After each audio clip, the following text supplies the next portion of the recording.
flexion, occiput to C1. So to remind you guys of the motion palpation that would lead you to this adjustment, may I have someone here to assist me in the demo of this?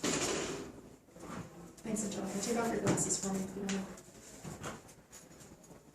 Okay, come sit, face that wall. Is that the best way? You know what? I'm going to want you to come and straddle face these guys over here. All right, lateral flexion. For lateral flexion of occiput to C1, you are on the lateral aspect of the mastoid process. The idea is we want to see how the head laterally flexes on the neck. So we're going to take out all motion of the neck, and then we're going to laterally flex the head. So we're going to laterally flex the head as much as possible toward the side of contact. And when we can't laterally flex anymore, we're going to challenge in this kind of direction here to laterally flex. And it should feel springy, which it didn't in Angelica's case on this side. A little bit better on this side. I'm probably going to have to adjust on this side, so I have to turn the table around. If it feels hard on that side, that's the side that you're adjusting. Okay, so come on up so I can... Is it right? Yeah. Okay, headpiece is neutral again. This starts off looking very similar to what I just showed you. So you're standing ipsilateral to the lesion. You're going to get into a single squat.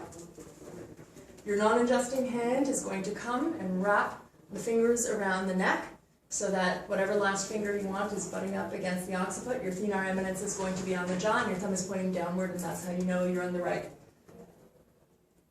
Okay, and you rotate the patient's head. Okay, now here's where it's different. I'm going to let you go. This time what we're going to do is we're going to have a heel contact. Heel contact is going to go onto the lateral aspect of the mastoid. Heel contact on the lateral aspect of the mastoid. Your fingers are pointing cephalad.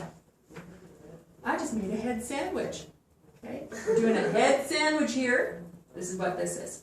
Okay, now I'm going to let you go again. So I got the head sandwich here. Now it's time for me to start taking out joint slack. So what I'm going to do is I'm going to start tractioning with my lower hand this way. So I'm going to start to tip the head in lateral flexion at the same time as I start pushing down on the mastoid. So I'm inducing lateral flexion. Do I want this arm to go all the way up? I don't. It's mostly cephalad traction, but with a tip. At the same time as I push, push, push. When I feel like I can't get any more tip on that occiput, the thrust will be a push with the hand that's contacting the mastoid. Notice how I didn't do this. I did not do this. I do not want to see on the adjustment any arm movement of the hand that's not dominant. So taking out the joint slack, thrust.